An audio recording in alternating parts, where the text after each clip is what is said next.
السلام عليكم ورحمة الله وبركاته. الحمد لله رب العالمين والصلاة والسلام على رسولك الكريم. اللهم صل على سيدنا محمد وعلى آله وأصحابه أجمعين. يا الله أنت حليم كريم عظيم تحب العفو فاعف عنا يا كريم. اللهم ربنا ظلمنا أنفسنا وإن لم تغفر لنا وترحمنا لنكونن من الخاسرين يا كريم. اللهم يا شافي اشفنا اشف صدورنا وبطوننا من كل داء يا أرحم الراحمين. بسم الله الرحمن الرحيم. أعوذ بالله من الشيطان الرجيم. بسم الله الرحمن الرحيم. وإذا لقوا الذين آمنوا قالوا آمنا وإذا خلا بعضهم إلى بعض قالوا أتحدثونهم بما فتح الله عليكم ليحاجوكم به عند ربكم أفلا تعقلون أولا يعلمون أن الله يعلم ما يسرون وما يعلنون. Inshallah, we are going to begin our class today with these two ayahs of Surah Al-Baqarah 76 and 77.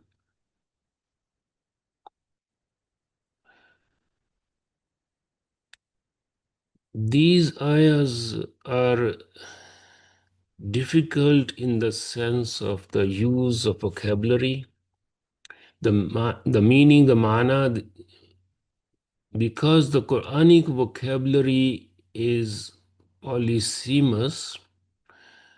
The Quranic vocabulary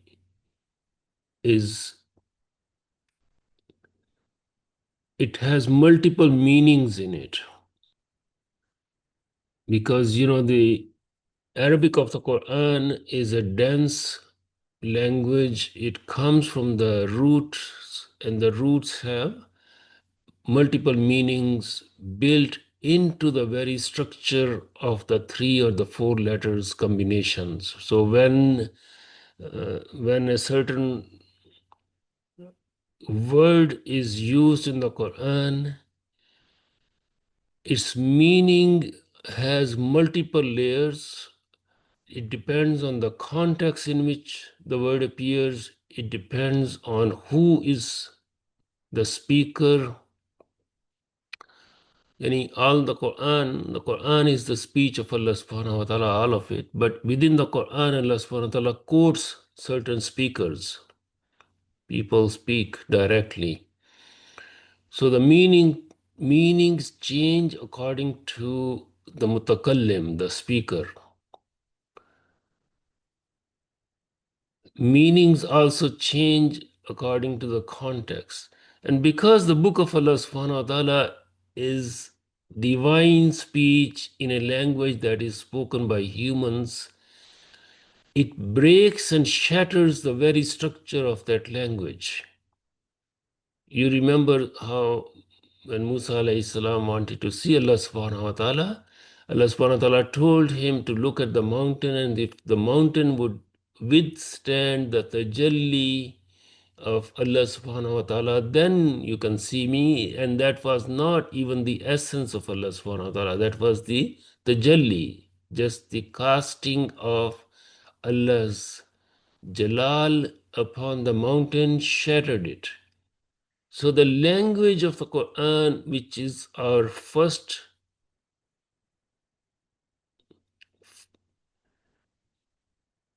language, is our first point of contact with the Quran. Yani if we don't have the text of the Quran, if we don't have an interaction with the language of the Quran, we have no interaction with the Quran. Whether we are reciting it out of memory or whether we are reading it, the text is our point of contact. And once we establish that contact and we start reading وَإِذَا لَقُوا الَّذِينَ آمَنُوا قَالُوا آمَنَّا, we are dealing with multiple levels of difficulty. One of them is our lack of understanding of what we are reading. If we are reading without understanding, if we cannot even read وَإِذَا لَقُوا الَّذِينَ آمَنُوا قَالُوا آمَنَّا, then we are going to read the words of a human being in another language, whichever that language is, whether Arab, whether Urdu or Persian or Turkish or Malay, whichever language we are reading the words of another human being, and that other human being has understood وَإِذَا لَقُوا الَّذِينَ آمَنُوا قَالُوا آمَنَّا in his capacity, which is limited. Everybody's capacity is limited. So the greatest disservice that any parent can do to their children is to keep them illiterate in terms of Quranic literacy. And I just mean that people who are able to at least read, people who are able to at least come into contact with this otherworldly text that was revealed into the human plane, that came to us through the agency of an angel, through the heart of the Prophet ﷺ, through his blessed tongue, through the companions, and over centuries, through generations of human beings who have transmitted what they heard from the mouth of the Prophet ﷺ, who is called Al-Amin in the Quran, who transmitted faithfully exactly how it was revealed to his blessed heart. Having this confidence in itself is a huge blessing on this ummah. There is no other people, there are no other ummas, there is no one else living on this planet who has this blessing of having a book that can be confidently, with full confidence, with full faith, taken as the divine word. And because this ayah is related to the veracity of the Quran, it is related to the distinction between the Quran and other people's beliefs. So this introductory section is not totally irrelevant if we understand that this ayah وَإِذَا لَقُوا الَّذِينَ آمَنُوا قَالُوا آمَنَّا وَإِذَا خَلَا بَعْضُهُمْ إِلَى بَعْضٍ قَالُوا أَتُحَدِّثُونَهُم بِمَا فَتَحَ اللَّهُ عَلَيْكُمْ لِيُحَاجُّوكُمْ بِهِ عِنْدَ رَبِّكُمْ أَفَلَا تَعْقِلُونَ. And the divine response is in the next ayah, أَوَلَا يَعْلَمُونَ أَنَّ اللَّهَ يَعْلَمُ مَا يُسِرُّونَ وَمَا يُعْلِنُونَ. Yani every ayah of the book of Allah subhanahu wa ta'ala is a condensed statement of the entirety of the message of the Quran at multiple levels. So in this one, let's first do, this ayah is even hard to do a plain translation because first we have to understand the context in which this is being said. What is being said is that when they meet the believers, they say, oh, we believe.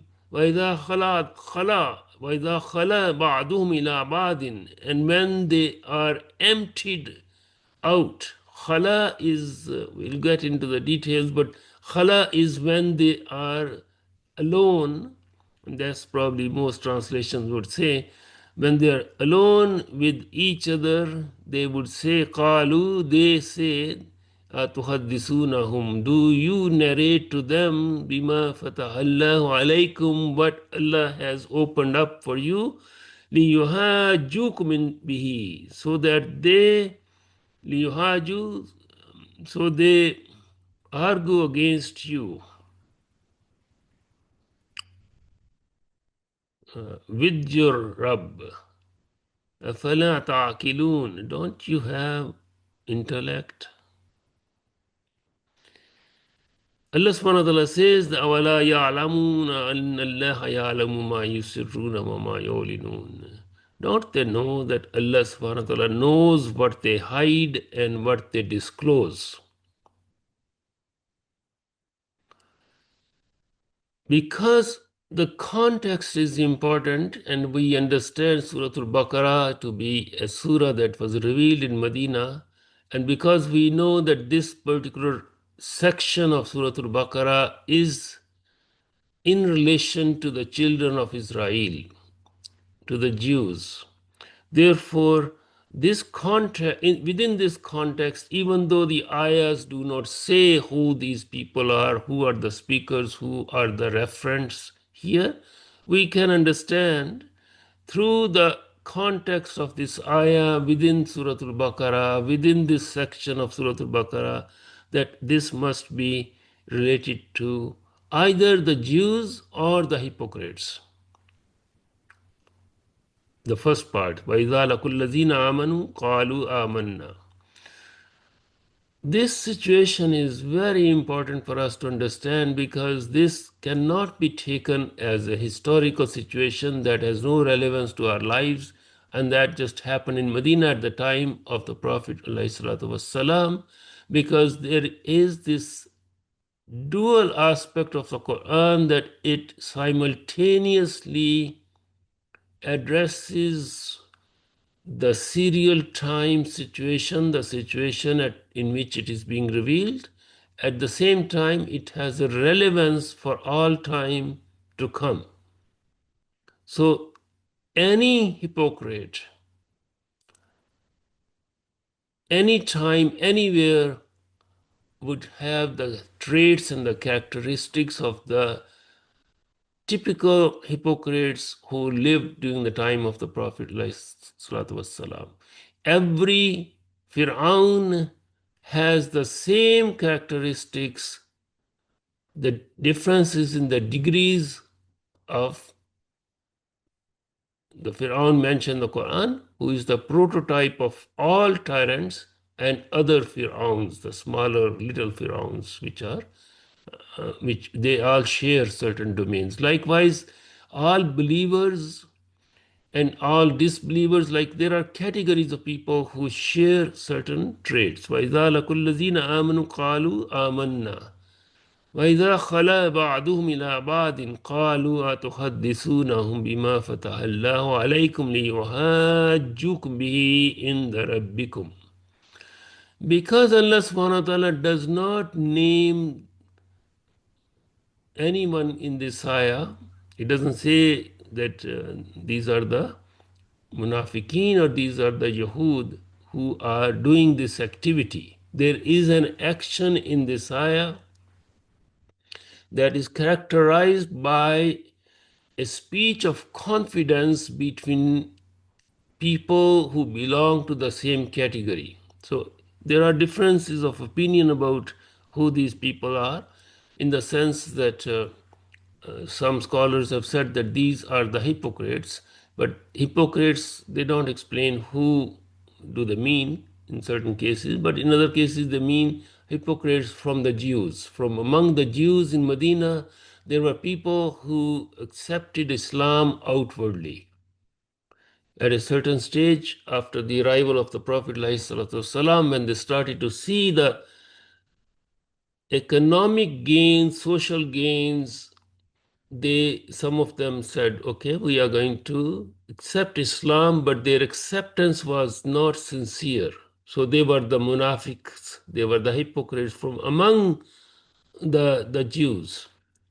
And likewise, there were people who from Banu Aus and Banu Khazraj who accepted Islam because of what they saw as worldly gain. By becoming Muslim, we will be gaining this and that. So they are the known hypocrites as well. But the trait that is being mentioned here is that when they come to the believers, they say we believe, and when they go to each other. وَإِذَا خَلَا بَعْضُهُمْ إِلَى بَعْضٍ قَالُوا. So this part is the difficult part. What do they say when they are meeting each other? In the absence of the true believers, when they are with each other, they know. See, this part tells us that there is a solidarity of sorts among the hypocrites, among the Jews, among the hypocrites from the Jews. There is a confidentiality, there is a certain degree of privacy between them. So, Kalu, they say to them, meaning if a hypocrite Jew came to the true believers and told them something. So, what is that something? What do you understand from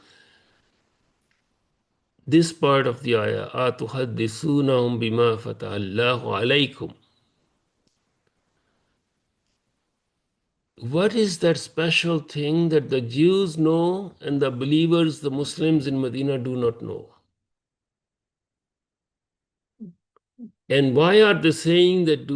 Are you telling them all of this so that they can have an argument against you?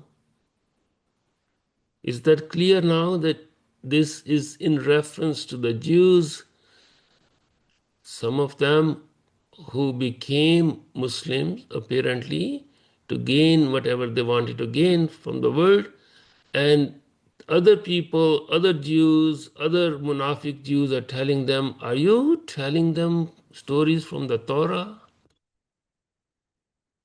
You see how the content is built into قَالُوا أَتُحَدِّثُونَهُمْ. Do you tell them? Allah subhanahu wa ta'ala does not even go into the details of what are they saying, but it is built into this other phrase لِيُهَاجُوكُمْ بِهِ عِنْدَ رَبِّهِمْ, so that they, with this content that you are disclosing to them, they can have an argument against you. Is that clear? How the ayah unfolds within a specific time, within a specific milieu, within a specific situation at the time of the Prophet ﷺ, but it applies to all times, because even today the same thing is happening in many places where there are secrets being discussed within certain groups, and they don't want those secrets to be told to other people, because these are things which would be against them. So in this particular case, the reference is specifically about what the Torah contained about the Prophet ﷺ. But the vocabulary is so rich that it also has other aspects of meaning. So let's now go into the vocabulary. I'm going to share my screen with you so that those who can read the content can actually benefit from the actual text. So the tafasir that we are going to use are Razi and Qurtubi. May Allah subhanahu wa ta'ala grant them abundant rewards for all the work that they have left behind for us. May Allah subhanahu wa ta'ala accept their efforts. These are these are the giants of our tradition, and I wish every child, every person would have friendship with them, not just know them, but have really be friends with them, talk to them, invite them into their own spiritual, intellectual, emotional beings, have conversations with them.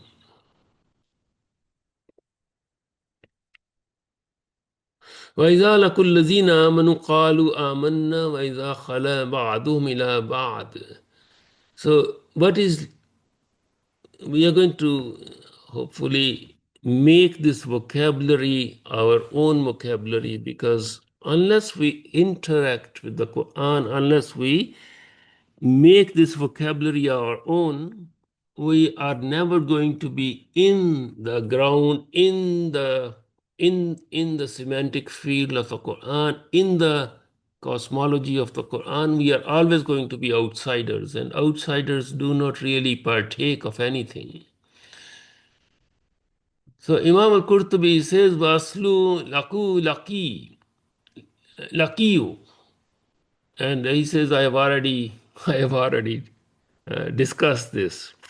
And you see, this is the methodology. That's how these tafasirs are so.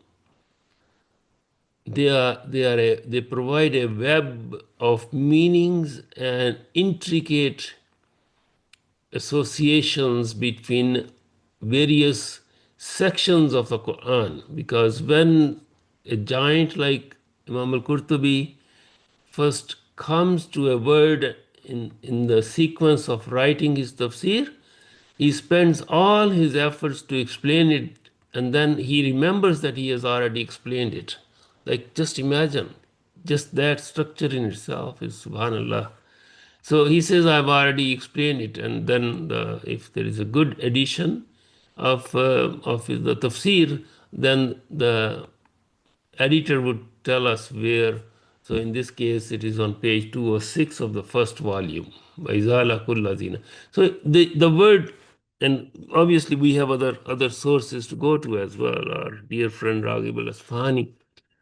So وَإِذَا لَقُوا الَّذِينَ, laqa is meeting. And this meeting can be in mind, this meeting can be in person, this meeting can be on the Zoom.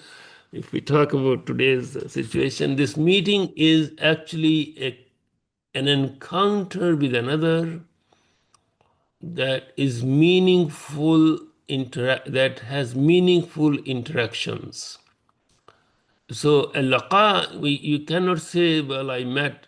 Laqa cannot be used if you are just like in a train and there are 100 other people in the same place.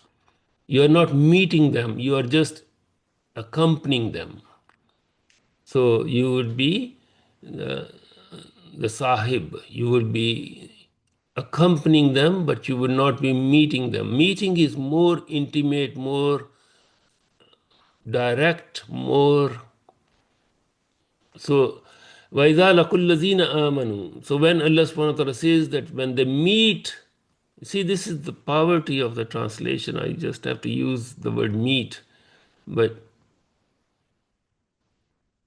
can you transfer that? In your minds, can you just say, okay, from today we will see, whenever we see this word lam, qaf, wow, we will understand this to be a word of intimate interactions, whether of mental nature, emotional nature, any kind, anything that impacts our being in an essential sense. And our beings are impacted in emotional, intellectual, physical realms of being. Like we are composites. We are, all human beings have a body. Within that body, they have the realm of mind, of emotions, of intellect, and a web of psychological conditionings and a huge domain of vibrant emotional waves. And the most impactful laqa, the most impactful meeting is the one that impacts all of these realms simultaneously. And our encounter, our meeting with the book of Allah subhanahu wa ta'ala When we recite it out loud, that's why the Quran is a recitation. The Quran should not be read quietly. The Quran should be recited out loud with proper intonation of every single letter and every single haraka, every single movement of that letter, because in that oral transmission from our tongue to our ears, there is an impact that happens. And if we cannot produce that for ourselves, at least we can open up a recitation, a beautiful recitation on one of our devices and have that recitation sink into our being. This is one of the reasons that, I mean, there are many reasons, but this is one of the reasons for reading out loud. This is one of the reasons that even Allah subhanahu wa ta'ala has made 3 of the 5 salahs of the day with the loud, out loud recitation, audible recitation.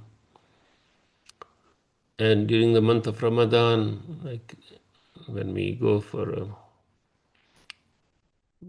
the special prayers. So recitation of the Quran is a meeting with the divine speech outwardly through the audio channels that we have, which go into our being. They create physical sensations, the waves, the sound waves. Sound waves are a reality, like all the waves we have in the world, including the Wi-Fi, which is everywhere now, the light waves, the magnetic waves, the electrical current, the electromagnetic field that surrounds this planet. All of these waves have impact on our beings. When we come into the sound waves of the Quran, if we are attentive, if we are receptive, they change physically, emotionally, intellectually, they just impact us. So وَإِذَا لَقُوا الَّذِينَ آمَنُوا قَالُوا آمَنَّا. When they meet the believers, they say, we believe. When they meet the believers, they say, we believe. Now, you see, this just built into this very aspect of their saying that, oh, we believe, we believe, we believe. Don't you see there is fakeness in it? Just in the construction of the ayah, وَإِذَا لَقُوا الَّذِينَ آمَنُوا قَالُوا آمَنَّا. The true believer does not have the need to repeat and repeat, oh, I believe, I believe, I believe. It's the fake. Fakeness is built into the outward expression of belief. And then Allah subhanahu wa ta'ala says, وَإِذَا خَلَا خَلَا. So this is the word that we want to make our own. Khala.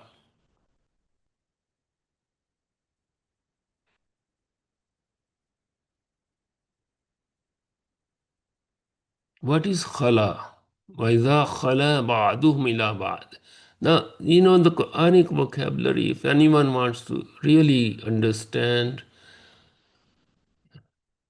the Quran, obviously they have to understand the vocabulary. In order to understand the vocabulary, we need to go to scholars who have internalized the Arabic of the Quran in reference to the human capacity to, to interact with the language. Because we speak so much, because we talk so much, we have lost the sanctity of the language. And because words mostly come out from mouths without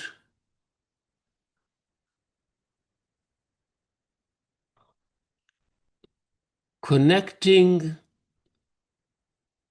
with the inner realities that we have. So we have become used to empty chatter. We have become used to speaking without meaning. We have become used to using the language irresponsibly. But the understanding of the Quranic vocabulary deepens our worldview, deepens our understanding of the book of Allah subhanahu wa ta'ala in ways which are immensely beneficial. So if we could more put effort into the root structure of the Arabic language and the characteristics of the words which come out of those roots, like in this one, وَإِذَا khala, we have ha, lam, and waw as the three-letter root from which the word khala has come out. When ha, lam, and waw are combined in this particular sequence, they give the meaning, Raghib al-Isfahani, may Allah have mercy on him, says, of emptiness in two dimensions. One is that of time and the other is that of space.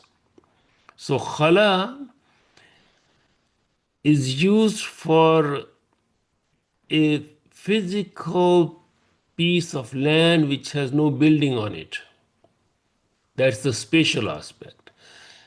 But also it is used for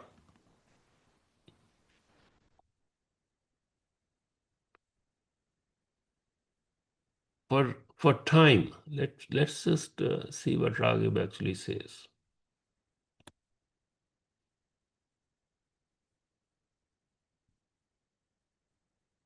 So we are so blessed now that Allah subhanahu wa ta'ala has opened ways for us to have access to this tremendous scholarship that has been left behind by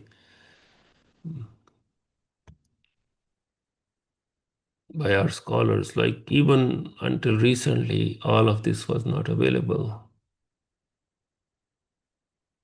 People had to actually carry these huge books, and books were not easily available.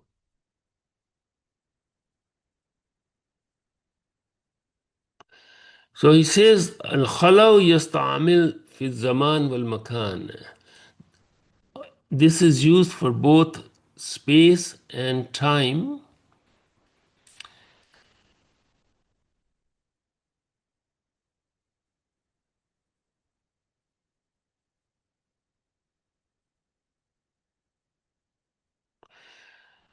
So can you understand the emptiness or khala being used for time? Like space is easier.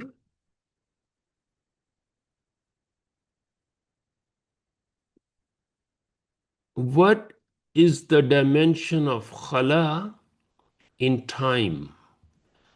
And Raghib says that لكن لما تصور في الزمان الماضي فسر أهل اللغة, the people of the lugha, the people of the language, they say khala zaman, and by that they mean the passing of the time. The time just passed, meaning when the time passes, yani it is replaced with another time, because there is no time,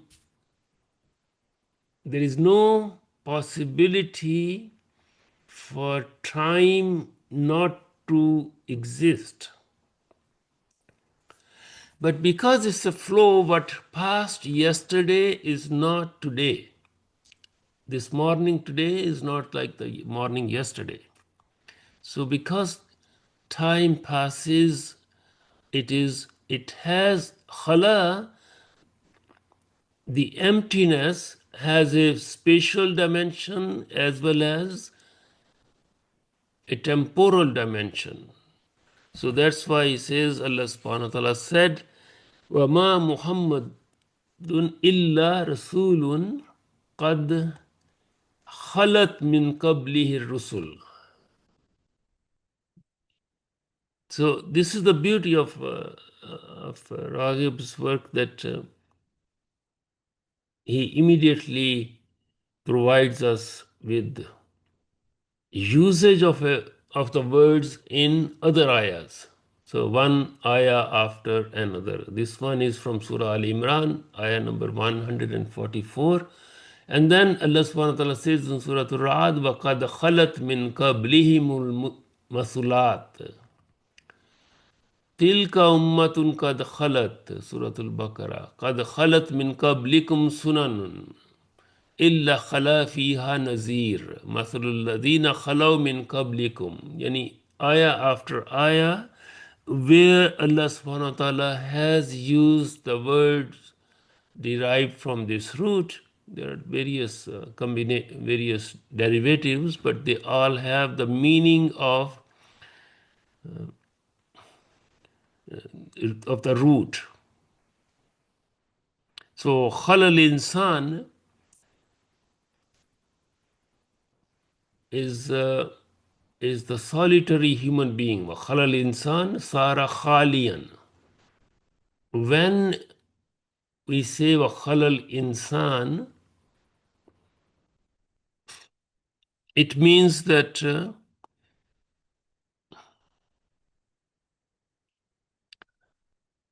subhanallah, look at the dimensions of the meaning.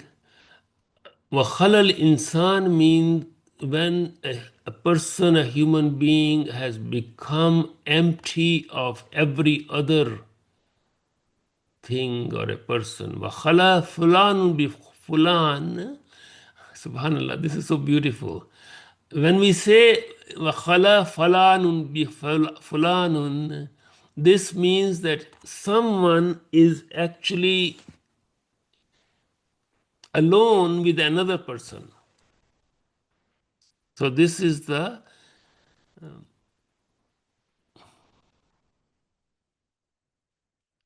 وَخَلَى إِلَيْهِ is intaha ilayhi fil khalwa. Subhanahu wa ta'ala says وَإِذَا خَلَوْا إِلَى شَيَاطِينِهِمْ. Now we are coming close to the meaning that is in this particular ayah. Allah subhanahu wa ta'ala says in Surah Al-Baqarah, ayah number 14, وَإِذَا خَلَوْا إِلَى شَيَاطِينِهِمْ, when they are alone with their shayateen. So in this particular ayah, what do we have?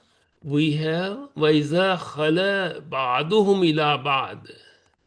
When they are alone with some of them or alone with others, meaning this one group of people who are hypocrites, whether from the Jews or from others, when they are together, they are taken as one entity.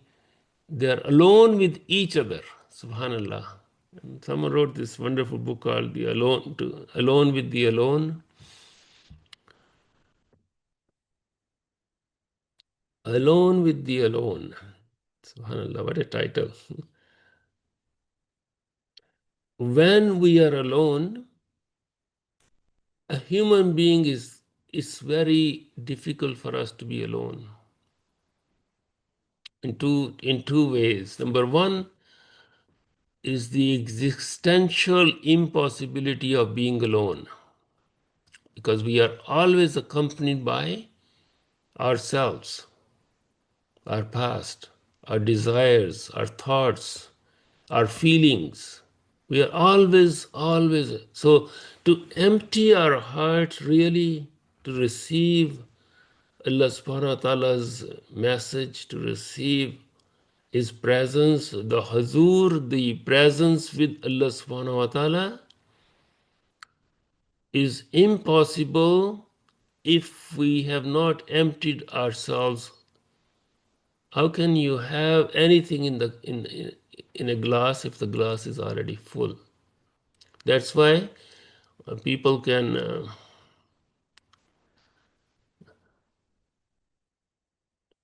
study the Quran for years and years and not take anything.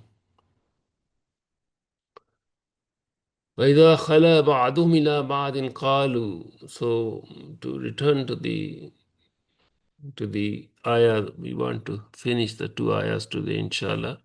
So when they are together with each other, so we made the word khala our own, inshallah. Khala meaning emptiness that can be of space or of time. So we have two different dimensions of this emptiness. In this particular case, because this is with emptiness with each other, this is the accompany of each other. This khala has a certain aspect of solidarity of a group solidarity. Group solidarities are very dangerous because they take away the individual and they create a false idol. People are bound to that particular group no matter what happens. And because human beings have the necessity of belonging to someone, to some place, to something, group solidarity provides the easiest escape from the self and creates a huge barrier between reaching the truth, reach and traveling towards Allah subhanahu wa ta'ala, and being captured by this group loyalty. So all these companies, commercial companies, they spend millions of dollars to imprison people in this captivity, in this falsehood of group solidarity. You belong to the Bay, or you belong to Eaton's or Sears, or all those companies which are gone now. The reason for that kind of psychological enslavement is to derive the maximum benefit out of your association, derive the maximum benefit for the company. Like people are so devoted to their jobs, to their companies, to their bosses, to, like, it's just enslavement of the worst kind. And there are people who would pose as friends, but their deep loyalty is to their bank, and they would stab you in the back for the sake of their solidarity with their company or with their bank. For them, everything is a means to that particular loyalty. So we have situations in which the shayateen in the plural, they establish this solidarity, fake solidarity psychological game in which no matter what happens, you are entrapped in a situation where if you say anything other than what the group solidarity means, then you are cast out and you lose yourself, because yourself was built upon that solidarity with the group. Subhanallah. Subhanallah. May Allah subhanahu wa ta'ala protect us. So when they are together, they are in one camp, they are in one very tight knit, and you Jews have traditionally been very tight knit community, and like all minorities in the world, minorities have this need of standing by with each other because they are threatened psychologically with the mass, just the weight of the other side. But the Jews in Medina were particularly tied to each other because of an external threat, or something that they conceived as external threat, because suddenly their socio-economic political structure came into a threat that they had never. I mean, they came to Medina, they came to Yathrib from somewhere, but just like now, I remember I was in Jerusalem, I was going to Al Khalil, and this 26-year-old driver says to me that I don't understand why these Arabs cannot go there to other countries, because there are so many Arab countries around us here. And look, I have no other place to go. This is my place. I said, Where did you come from?" He came from Europe, or his parents came from Europe. He was young. So he's been in Palestine, he's been in Jerusalem for 26 years, and people who have lived there for centuries, they should go somewhere else. So these Jews came from somewhere else to Yathrib, but now that they were there, they established their huge agribusiness, like they control the trade, and they controlled the politics, they controlled the social fabric, they controlled what was happening between Banu Aus and Banu Khazraj. And both Banu Aus and Banu Khazraj, because they were not people with any kind of spiritual guidance, they thought these Jews are really superior to us because they have the book, they have the prophets, we have nothing. So they will go to them for all their disputes, and Jews would do exactly what they have always been doing. They would side with one kind or the other kind, and they will have these unending wars. And suddenly Allah's messenger arrives there, and their whole power structure is disrupted. And what do they do? They hold on to this secret power of the divine revelation. Subhanallah, look how they are using the Torah. They say, do you go and tell them what Allah has opened for you? That's very bad. Don't do that, because they are going to use this against you. Subhanallah. Subhanallah. So we are running short of time. I really want to finish these two ayahs today. But I would invite you to explore the vocabulary of the next important word in this ayah on your own. And that is fataha. Bima fatahallahu alaykum. This word is just, all the words in the Quran are gold mines of meanings. And when I say gold mines of meanings, I mean that they open a world of meanings in our beings. They bind us with Allah subhanahu wa ta'ala, and they uncover for us hidden aspects of our existence. Our existence is built upon, if we have an existence, if we have a real existence, it is built upon these palaces which exist within our own being of desires, of memories, of feelings, of ideas, of identities, of shu'ur, the consciousness that we have, the heart, if it's a living heart. So there is a world,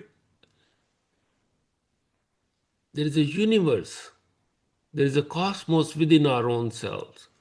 And these words of the Quran can open doors for us to go through the realms of our being which we have never explored yet. So just look at Fatah. This word is so beautiful. All the words are beautiful, but this is really, really something very, very special. If you want, we can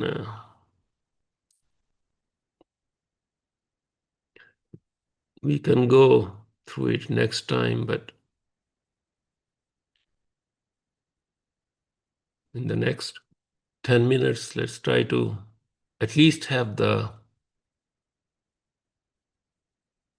first layer of the meaning of these two ayahs. Bima fatahallahu alaykum.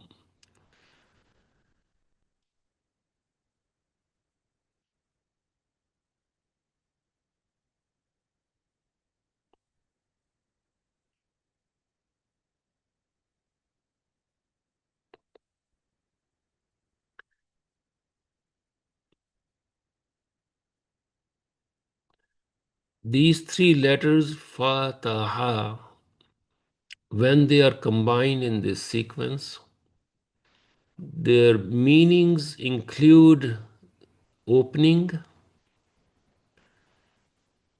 decree, legal ruling.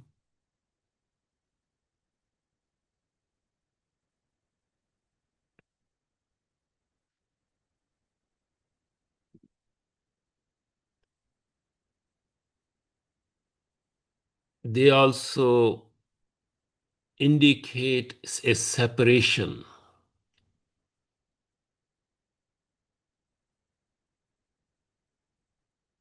Imam al-Qurtubi actually also goes into some details of the vocabulary, but because he is interested in explaining the whole ayah, um, he, yani, his tafsir is very rich, but because he has to continue with the ayah, I always feel that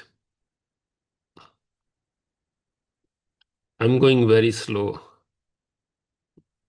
but inshallah you are not in a rush. May Allah subhanahu wa ta'ala give us the depth of the Quran, and with that depth, may Allah subhanahu wa ta'ala open our hearts.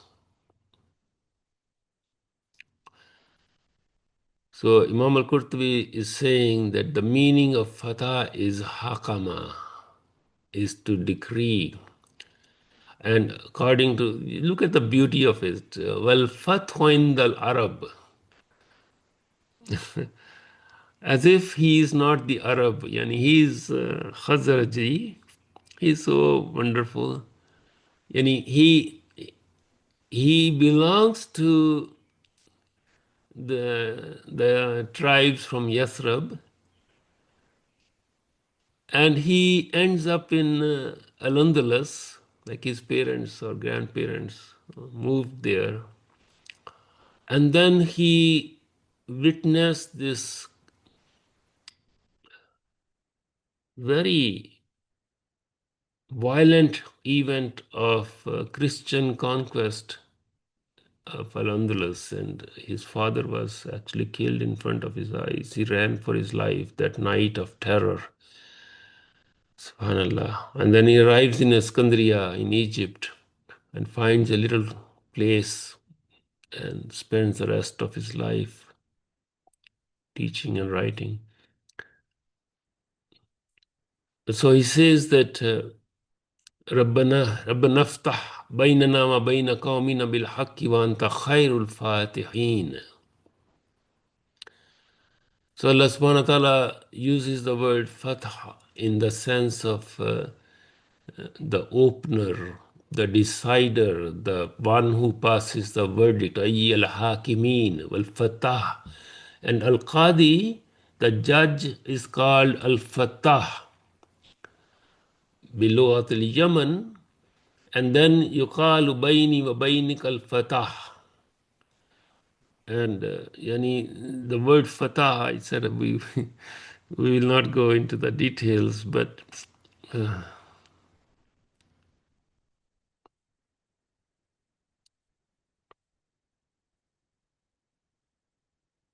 sought not to go into the beauties of these words. Subhanallah. وَمِنْهُ قَوْلُهُ يَسْتَفْتِحُونَ عَلَى الَّذِينَ كَفَرُوا. So, ayah after ayah is quoted to bring the spectrum of the semantic field of a given word.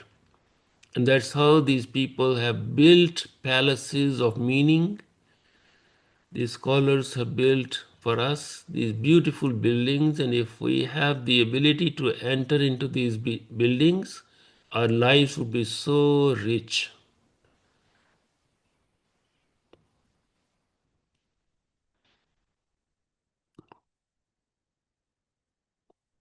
So what they are saying is that don't tell them what's in your books, because they are, don't disclose to them what's in your books, because this they are going to use that against you. But the very important thing to note is that they say in the rabbikum. They are going to use this as a hujjah in the rabbikum.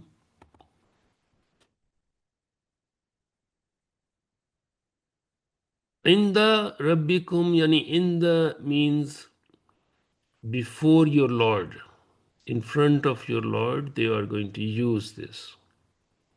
أَوَلَا يَعْلَمُونَ أَنَّ اللَّهَ يَعْلَمُ مَا يُسِرُّونَ وَمَا يُعْلِنُونَ. Don't they even know that Allah knows what they hide and what they disclose?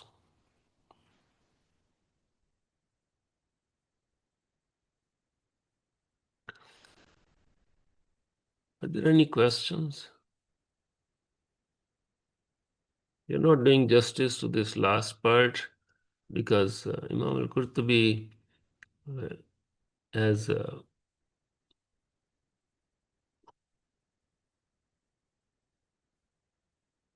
lots of details about this aspect, and other scholars also. But the plain meaning is that they are asking those who have become outwardly Muslims not to tell Muslims what is in their books.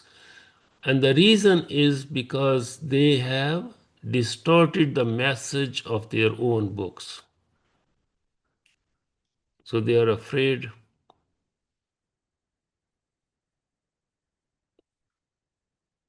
Inshallah, we stop here unless there are questions. I would suggest, very strongly suggest everyone to at least put some effort into these classes before we before we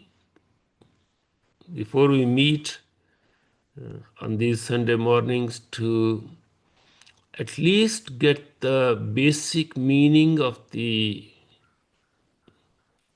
text that we are going to do, at least have some understanding of the vocabulary, initial understanding. وَمِنْهُمْ أُمِّيُّونَ لَا يَعْلَمُونَ الْكِتَابَ إِلَّا أَمَانِيَ وَإِنْهُمْ إِلَّا يَظُنُّونَ.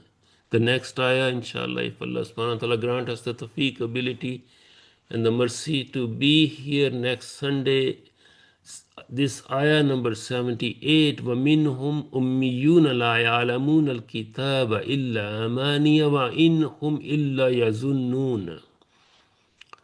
How many words are there that we must make our own in order to understand this ayah?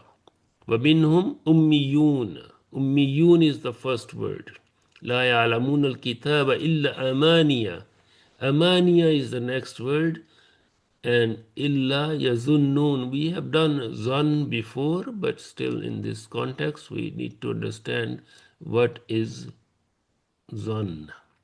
So, can I expect that everyone would know at least some meanings of ummiyun? Because ummiyun is it's a very, like, all the words are beautiful, but this word has multiple layers of meanings which fall into a wide spectrum. Like Amani, Ummiyun is, it comes from, yani, when we are born, we are Ummi. Our Prophet ﷺ was called an Ummi, because Ummi is the purest state in which the reading and writing has not taken place yet. Like we always, especially the teachers, they think that teaching and reading and learn, all of this is very noble, very good. It is in one way, but it also takes away the purity of the being that is not touched by the human thoughts yet. The fitra upon which we are born is a state of being an ummi, not because as soon as we read a book, as soon as we start writing books, as soon as we come into contact with humanly produced knowledge, we are putting a covering and a layer upon divinely granted knowledge. To the extent that we are all, we have all covered up the fitra to such an extent that we don't even have access to it within ourselves. Because more more of this, we will inshallah get into that. And then illa amaniya. What is amani? These are very fundamental Quranic words. So inshallah, maybe we'll start with the vocabulary next time. But unless there are questions, inshallah, we are going to stop here. ربنا آتنا في الدنيا حسنة وفي الآخرة حسنة وقنا عذاب النار يا كريم اللهم احفظنا من كل شر ومن كل خطأ يا أرحم الراحمين اللهم عاصمنا من الناس اللهم ربنا ظلمنا أنفسنا وإن لم تغفر لنا وترحمنا لا نكونن من الخاسرين يا شافي اشفي قلوبنا يا رب العالمين يا أرحم الراحمين. Please remember our brothers and sisters in Gaza all the time, all the time. May Allah subhanahu wa ta'ala have mercy on them. ربي اغفر وارحم أنت خير الراحمين اللهم صل على سيدنا محمد وعلى آله وأصحابه أجمعين برحمتك يا أرحم الراحمين. السلام عليكم ورحمة الله وبركاته. ورحمة الله وبركاته.